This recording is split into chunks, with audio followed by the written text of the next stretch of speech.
We certainly didn't think we'd be here in this kind of shape. Very disappointing. It's been a mistake-filled night for the Dallas Cowboys, and the frustration palpable here. This will be in contention for the worst loss of the year. Just when we thought it couldn't get worse. We want to do everything we possibly can to stop somebody.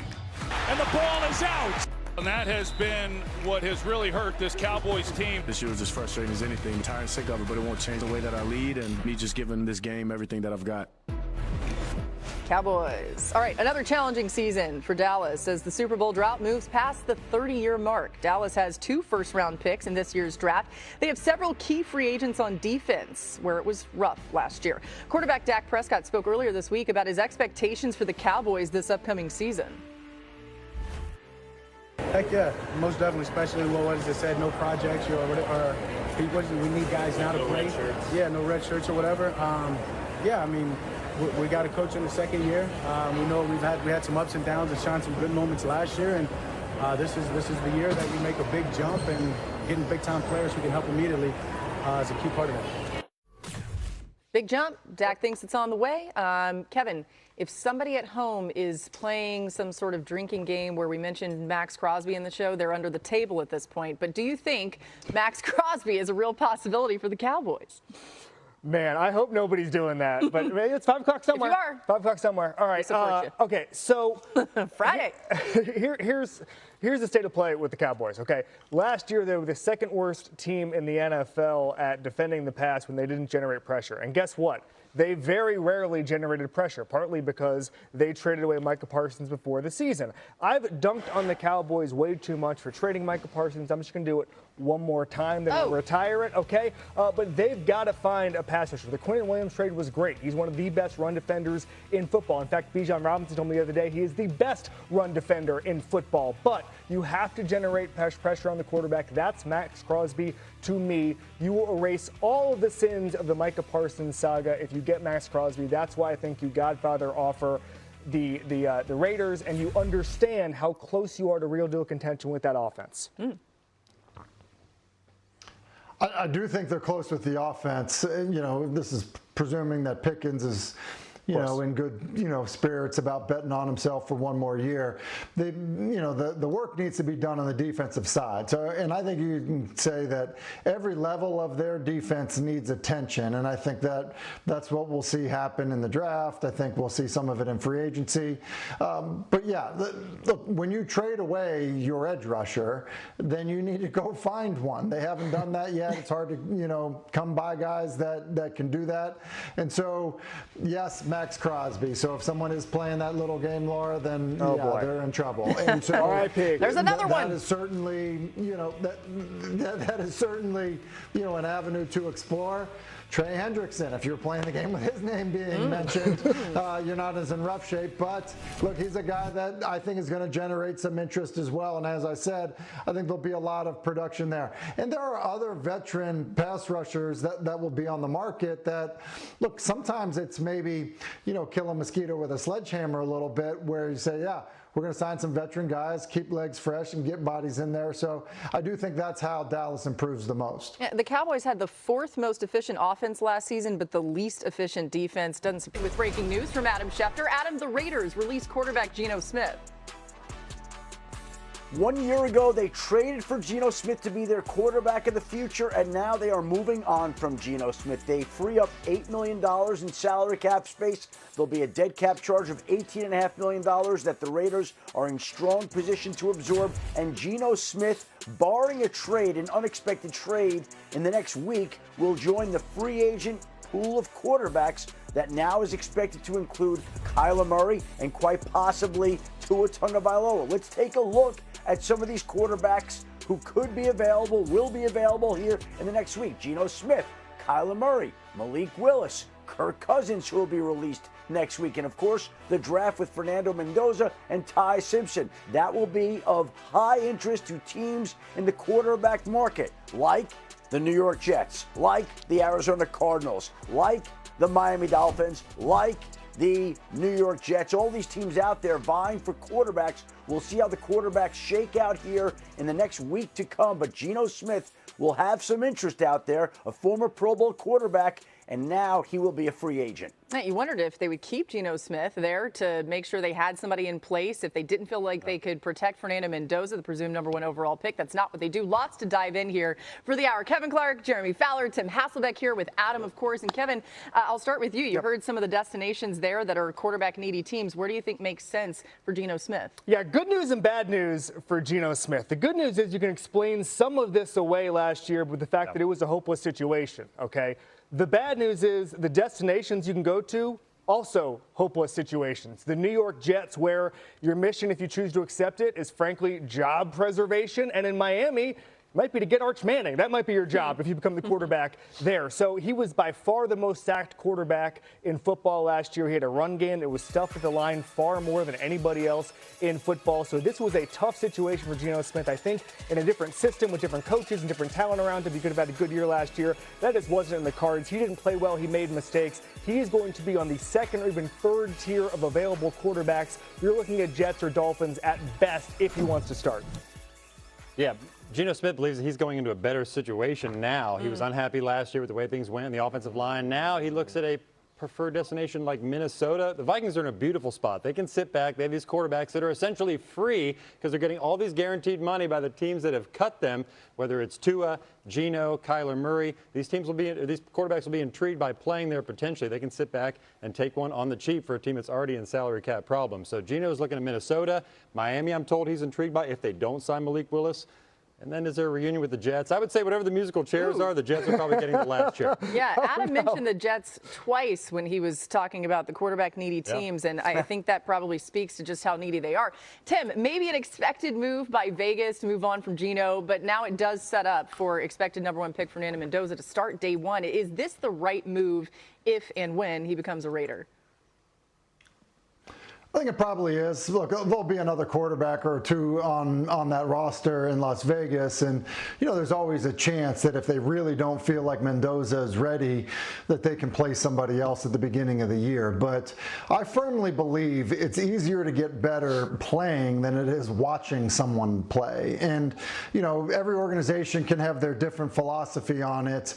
You know, and I think there, you know, are some people that believe there have been a few instances in the NFL where guys kind of been thrown out there too early in a bad situation. But again, I would still maintain if you drafted the right guy with the right, you know, physical ability, but then most importantly, the mental toughness and resolve, that weathering the storm and learning on the job is the better path to success than watching somebody else do it. So I don't think that this is anything that really changes or alters the plans in any way for Las Vegas with Mendoza, you know, presumably starting opening day.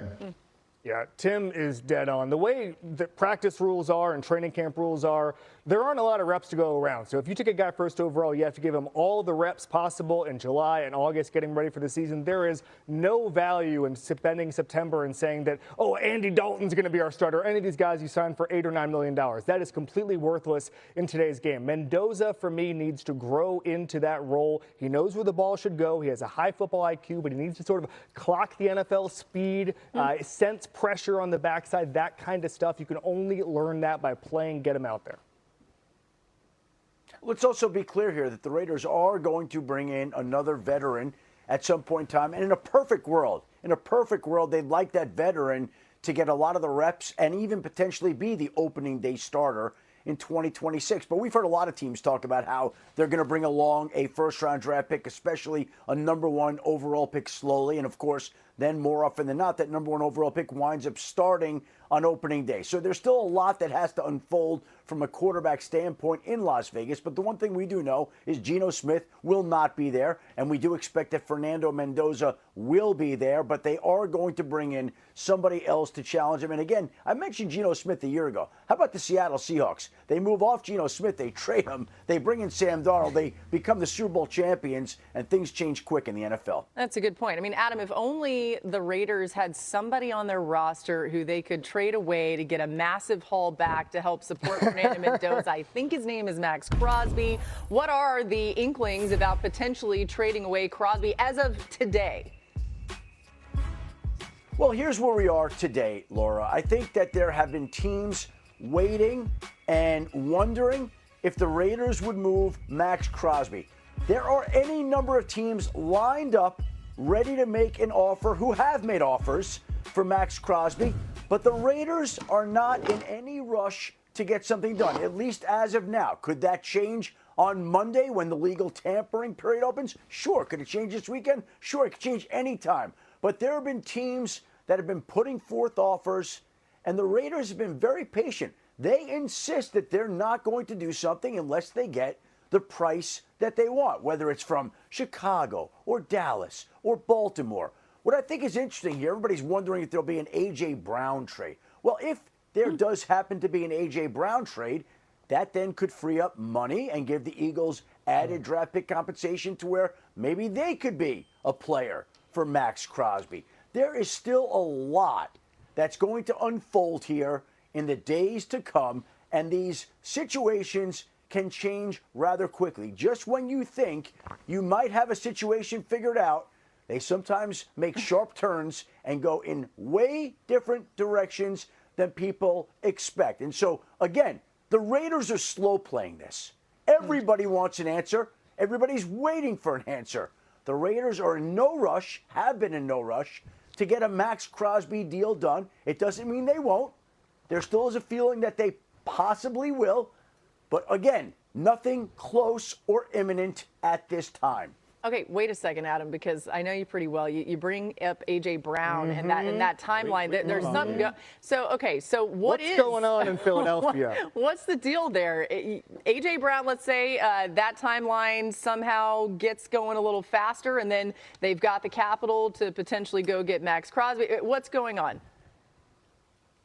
Well, again, a lot of these situations depend on one another. And I think there has been a school of thought all along that the Eagles would keep A.J. Brown. But it seems like those trade winds just keep blowing. And they haven't quieted down.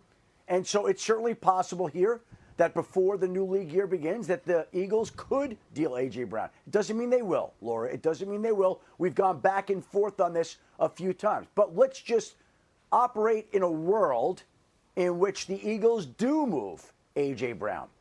If that does happen, all of a sudden, the Eagles have added draft capital.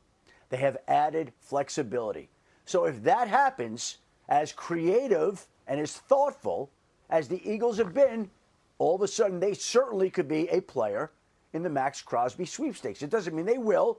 We're just going through all the machinations and possibilities, and that's certainly within the realm of options that's out there at this time. There's a lot of things that could happen. There's a lot of things we're all waiting to happen, but it certainly feels like the A.J. Brown trade talk, if anything, seems to be picking up rather than dying down. Ooh. And we'll see, of course, how that unfolds here in the days to come.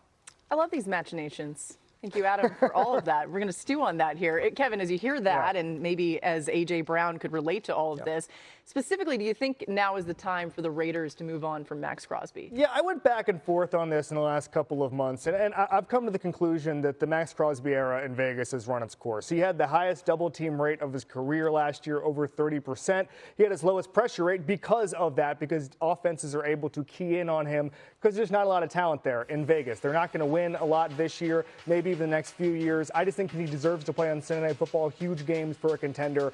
Get some trade value now, sell high.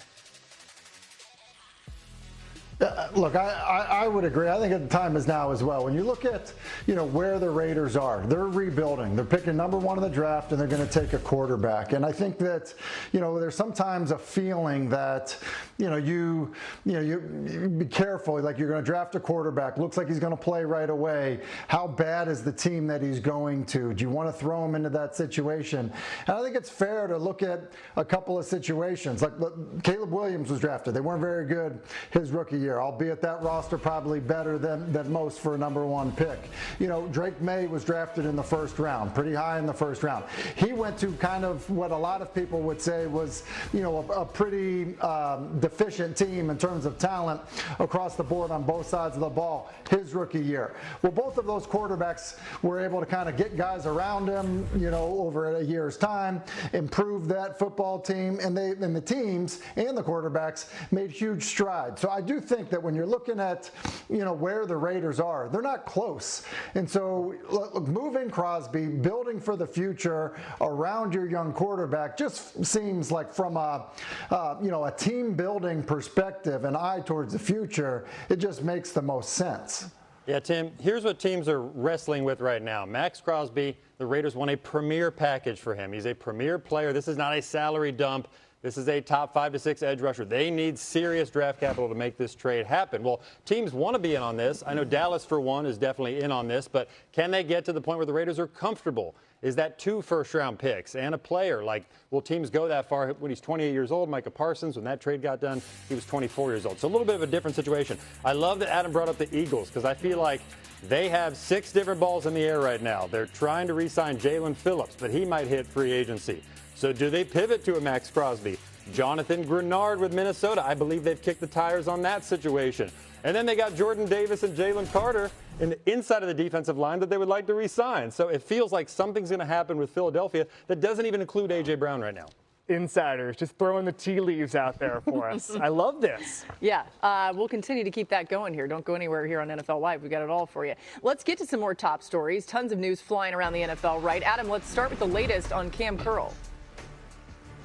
Well, the Los Angeles Rams have had a busy week, especially in their defensive secondary, trading for Trent McDuffie and now signing free agent to be safety Cam Curl to a 3-year, $36 million deal that includes $24 million guaranteed. He made a lot of big plays for the Rams last season, and he now will stay in Los Angeles and continue to try to make big plays. Meanwhile, the Detroit Lions asked Taylor Decker to rework his contract, take a lower salary. He declined, rejected their advances, and today they announced that he's being released. And this essentially came when he refused to renegotiate his contract. So Taylor Decker becomes a free agent, and there is a team in that division that does need a left tackle in Chicago. And earlier today, quite a confusing situation. Rashawn Gary allegedly posted on Instagram a goodbye to Green Bay. He later said his account was hacked, and that wasn't him. He deleted the post. The Packers, meanwhile, say that they have not taken any action with Rashawn Gary and that all options remain on the table, including a potential release. So it was a very 2026 social media-driven story where there was an announcement that allegedly was a hack that was deleted, but yet there's noise out there that Rashawn Gary could be had and might not be in Green Bay. Somebody said goodbye. Somebody used his image. Somebody came up with a very thoughtful message, but apparently he was just hacked. Hackers. Just hacked here. And now we'll wait to see how that Rashawn Gary situation plays itself out over the course of the next week. Anytime people are talking about a hack, I just always feel like it's not ever a hack. So I don't know. Very thoughtful hackers. Good with graphics. I'm going to put in a press release and just... About everything going on with Maxx Crosby and the Raiders. You shot out a text to some of your sources. What did you get back? Yeah, funny tidbit. I asked somebody with the Raiders for a Maxx Crosby update. They said, well, I just saw him in the lunchroom, so I don't think a deal is going down right now. It's this weird existence where he's like training there every day, eating there and working out. He's not really requesting a trade, but he knows it's possible. And so that's the song and dance right now. It's a good inside look at what it's like, right? That lunchroom at the Raiders facility, awesome. Okay, new on NFL Live, some more news to get to. Running back news out of Houston. Adam, what can you tell us? Well, first I wanted to find out from Jeremy what's on the lunch menu. Is it grilled cheese and tomato soup or what? As for the Houston Texans, Joe Mixon did request his release on Thursday and was granted it today. His time in Houston is over. People expected this to happen once the Texans traded for David Montgomery. Joe Mixon battling that mysterious foot and ankle injury last year that prevented him from playing all year. Now he moves on from Houston. Meanwhile, the Texans also guaranteed money in Danielle Hunter's deal. A lot of extra money for Danielle Hunter, about $40 million extension for the 2027 season, all guaranteed up there. He's been one of the more productive pass rushers, and he gets paid like it as well. And take a look at all the moves that the Texans made this week, extending Danielle Hunter, extending Trent Brown on a one-year deal, acquiring David Montgomery, trading Titus Howard to the Cleveland Browns, and they're not done just yet. They'll have more major moves ahead, and maybe the next major move for the Houston Texans, and I don't think it's too early to put it on the bottom line right now. The Houston Texans are expected to sign Will Anderson to a huge new deal. I would think that would happen here at some point in the coming weeks, but that deal with Will Anderson and the Texans will get done, we think, and he will be tied to Houston. They're not going to let one of the best players in all of football leave. They want him there for a long time, and their intent is to keep him there for a long time with a new deal on the horizon. So well deserved. Hold on to that guy, right? The Texans, Tim, I mean, they've been making moves. We had a whole graphic there filled up of all the moves, but have they done enough to help C.J. Stroud and the offense? Because that's been the real issue. Well, I think Montgomery is going to be a lot of help. He's a very good back. It's why they, you think about all the free agent running backs about to hit the market. They obviously, felt good about him to make a trade to acquire David Montgomery. And that, I do think they need to do other things up front. You just look at the investments, when you look at like the Houston Texans, how they're built. Got a bunch of guys that entered into the league as first-round draft picks on the defensive line. You have any on the offensive line. And I just think that, when you do that over time, when you aren't, drafting and developing guys that you draft extremely high, then it can come back to get you if you're not, continuing to try to find, avenues to build your offensive line. He's not a guy that moves around extremely well, and so I do think that, when you look at ways they can help him, it's certainly investing in the front on the offensive side of the ball.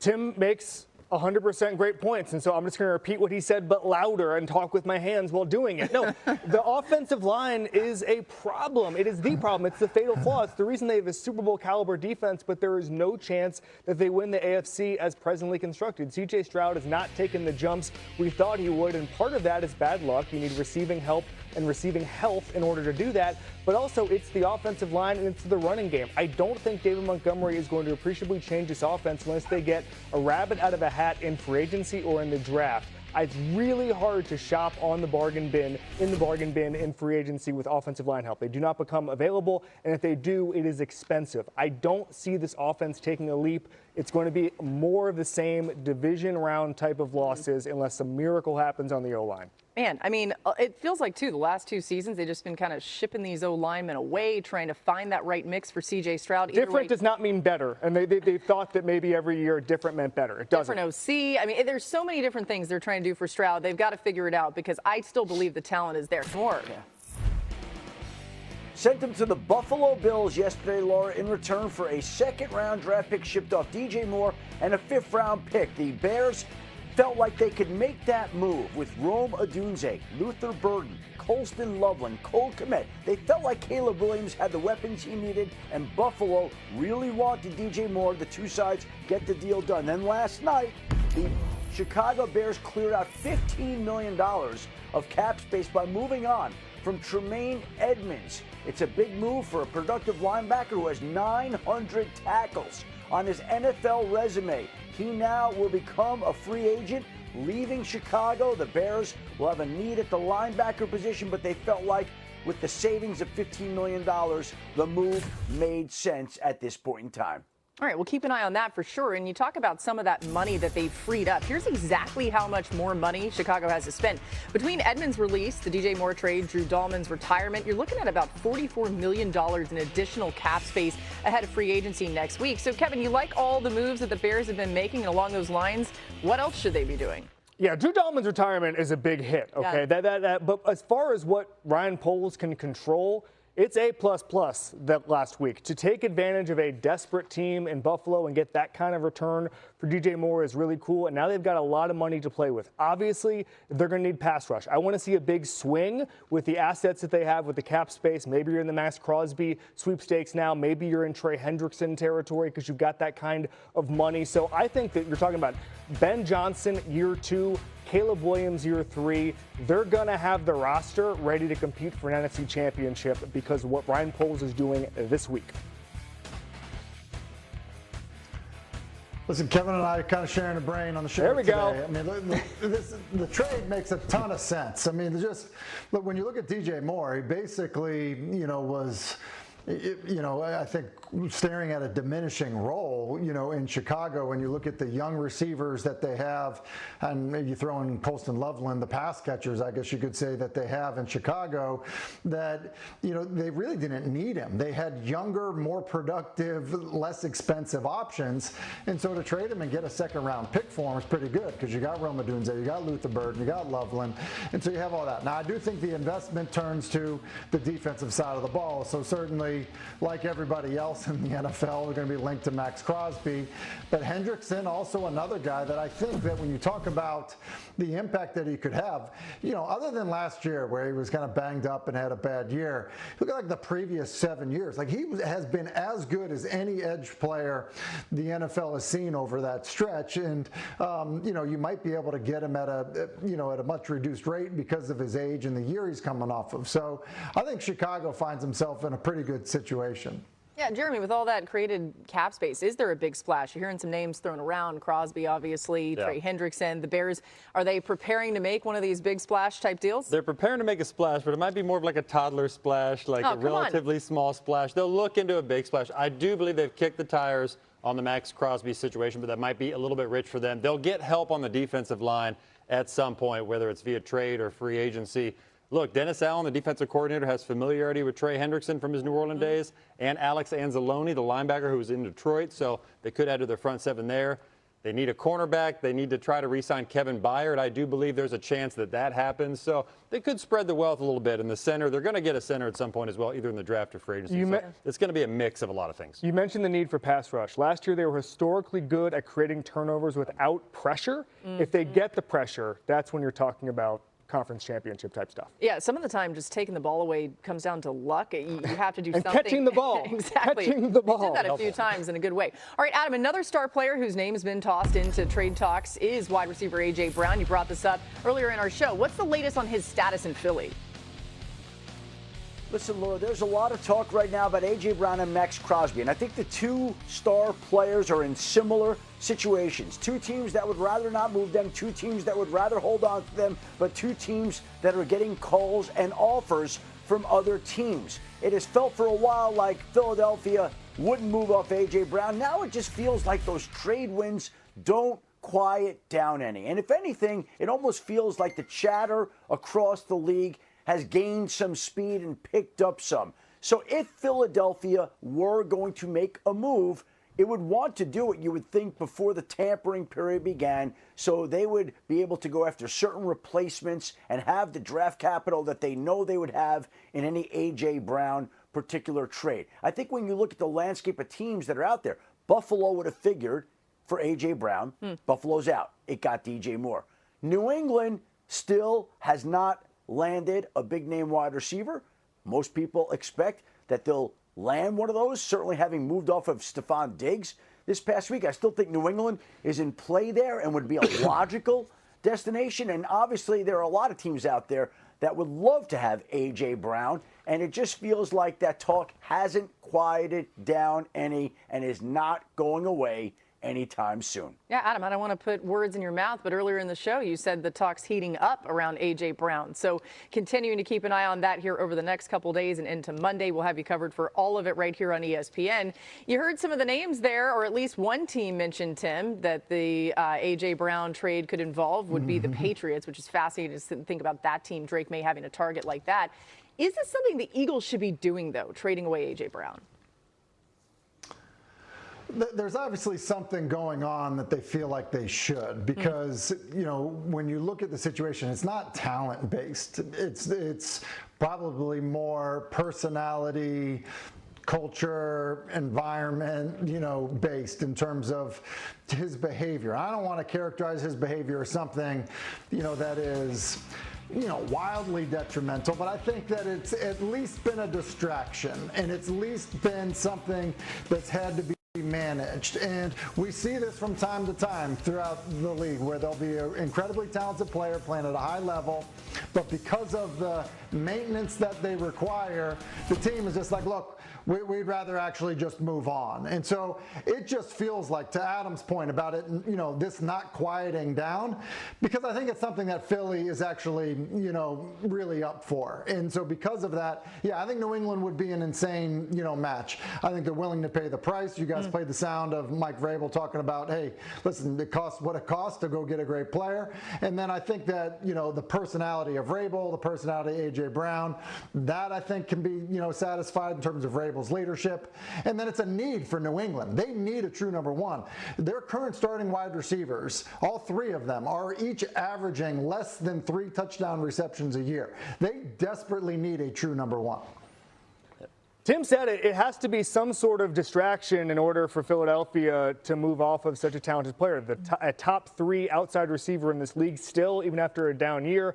But I'd have to be pretty darn distracted to take the 4th biggest dead cap charge in history to not have A.J. Brown on my team in a year where you're trying to win the Super Bowl. We're talking about a guy who was still 10th in the league in target share again last year, even though he's complaining about not getting the ball. I just think the way he creates space over the middle of the field for Devontae Smith, there's so much that he does, whether he's catching the ball or not, that stresses a defense. I'd want him on my team. Yes, a team like Buffalo, if they could trade right now for a time machine, would be a great option. They're not going to be a fit. So where is he going to go that's going to be a better situation? I guess maybe New England if they want to give up those assets. But I generally, if I'm Howie Roseman, I'm going to try to find a way to keep him. He is so good, and you can't get equal value for a guy like that. It feels like he wants to get out too, though. I mean, you can't look at what happened last year and say, oh, this guy's just happy as a clam there. I mean, Jeremy, that part of it, I get it. An asset like that, you try to hold on to him if you can, but he doesn't want to be there. Right. Well, Kevin, you mentioned the salary cap issue with trading A.J. Brown. That is a factor because the Eagles, I'm told, want so much in a potential trade. I talked to one team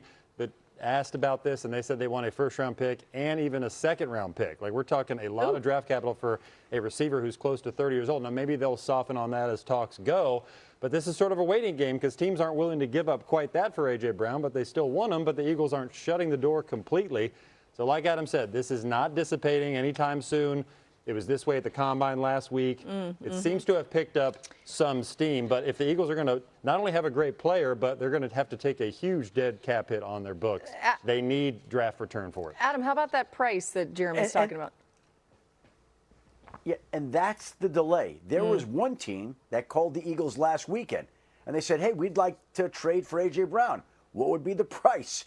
And it was at least a 1 and a 2, maybe more. Yeah. And that team said, wow, thank you very much.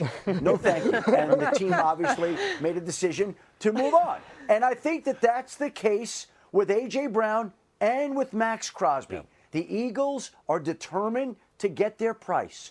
The Raiders are determined to get their price. Yep. And neither team, the Eagles nor the Raiders, has been willing to budge until they get close to what they want. Now, as the new league year creeps closer and as we get to the start of the next week, it's always possible that the Eagles and the Raiders could reduce their asking price. But it doesn't sound like that's happened at all to date. And it doesn't sound like it may happen today or tomorrow, and we'll see what transpires over the weekend. Both teams are asking a lot. Both teams have been unwilling to move the players unless they get a lot. But both teams are listening to calls and offers. Somebody's going to have to get real desperate here over the next couple of days. Could happen, okay? Desperation comes out. You never know. Coming up, the Ravens have some an incredible interview with the Pat McAfee Show earlier this week, discussing his future plans of playing in the NFL and with the Steelers. There hasn't been any progressive conversations. You know, I love Mike, and Mike and I have kept in contact over the years. I've had conversations with Omar. I really, I think Omar, enjoyed having me there. I think the guys, had a positive response, to our time together. But again, there hasn't been any deadline set on me. There hasn't been any contract, floated in front of me for me to well, we're giving you till, March the 8th to make a decision on this contract. There's been nothing to that respect. I think Brooke and I both watched every minute of this interview. Wide-ranging, very interesting, well done. We welcome in our Steelers reporter, Brooke Pryor. Brooke, what are you hearing about the Steelers' plan at quarterback this coming season? Well, Laura, what you just heard from me was a deep sigh because despite General Manager Omar Khan saying at the NFL Combine just a week ago that he didn't think it was going to go this year like it went last year with Aaron Rodgers drawing out this decision, that sounded a lot like a guy that we heard just a year ago talking about that there's not a deadline, he's enjoying his free time, he likes spending time with his wife. The Steelers' approach is similar to what it was last year. They're hoping that Rodgers decides he wants to come back for another year. If that doesn't work out, maybe they could draft a quarterback. I would be very surprised if they took one in the first round, although at the NFL Combine, they did have formals with Ty Simpson, Drew Aller, and Carson Beck. So they're doing their homework. They've also got Will Howard, a 6th-round pick from a year ago, on the roster. They really like him. I've talked to people in the building. They really like his smarts, how he is above the neck. Still have to see what he's like below the neck. His arm is great. Footwork still needs some work, but he didn't get a lot of work a year ago because he missed most of the season with that fractured pinky. So Aaron Rodgers is the hope. Beyond that, there's a lot of hoping and praying going on in Pittsburgh. Interesting. Yeah, you're going to be waiting this whole thing out. And by the way, Rodgers was telling Pat just how much he likes Will Howard. So high endorsement there. We appreciate you, Brooke, for stopping by here. Let's talk about the Ravens a little bit more. They're hoping 2026 can finally be the year they get over that playoff hump. New head coach, Jesse Minter. Still plenty of roster questions to be answered this offseason, from tight end Isaiah Likely to perhaps the top center in free agency. Everybody's talking about 3-time Pro Bowler Tyler Linderbaum. There's a lot of teams that need him, right? Kevin, what should Baltimore be making as its priority here in free agency? Pass rush, pass rush, pass rush. Okay, obviously. Good job. Saying that 3 times fast. They had the 4th lowest pass rush rate in the entire NFL last year. That should never happen in Baltimore. Obviously, they got to replace, if they lose Tyler Linderbaum, a center, but then other than that, it's front 7. Jeremy Fowler reported that maybe they go after a 3rd safety because Jesse Minter likes those kind of looks, but really, they're going to be shopping in the bargain bin. Maybe it's a Khalil Mack. Maybe it's a Calais Campbell, a veteran like that you can get for cheap, but they've got to generate pressure on the quarterback or else it's going to be another mediocre season in Baltimore. If anybody at home tried to say pass rush 3 times fast, I love you for doing that. All right, new on NFL Live from Adam Schefter. Lions left tackle Taylor Decker announced on IG that he requested and will be released by the Detroit Lions. Tim, is this a big loss for an already depleted Detroit O-line? I do think it's a big loss. Now, obviously, he's been in the league for a decade. He's not, the same exact player that he was earlier in his career. But, look, I think that he fit the identity of what, the Lions like to do offensively. Look, if you're going to be a physical, run-the-ball football team, be aggressive on short yardage situations, you better be good up front with your offensive line. And because of retirement, really, between last year, this year, look, this offensive line looks drastically different. And so remaking it can be difficult. So I think it will have to be a strong effort both in free agency and in the draft to rebuild the offensive line to get the kind of the physicality, back that they had when, quite frankly, probably the second year that Dan Campbell was in Detroit. Anytime you go from a strength to a weakness, offensive line in Detroit being so good the past few years, you have an identity problem. There were 2 stats I saw that should scare every Lions fan, coach, player, and those are they had way less explosive runs last year. That's an offensive line stat. And teams were pressuring Jared Goff much quicker last year than in 2024. That's obviously an offensive line stat. So now to rebuild on the fly with a lot of expensive guys in Detroit, you're going to have to be shopping in the draft and then in the bargain bin in free agency. That's worrying to me, especially in a division with a lot of good teams and a lot of depth. Here's another couple stats. The Lions were 31st in pass blocking and 20th in run blocking last season, both down from 2024. Got to find some improvement there. That bargain bin, I think I shop in the bargain bin sometimes. You don't want to be doing it in free agency, but you look sharp. All right, still to come. Dallas is in the market for a pass rusher. They don't want to hit the bargain bin. They're the Dallas Cowboys. Kevin explains why Maxx Crosby deserves to play in Jerry World and what it would take to get him there. That's next, right here on NFL Live. We'll be right back.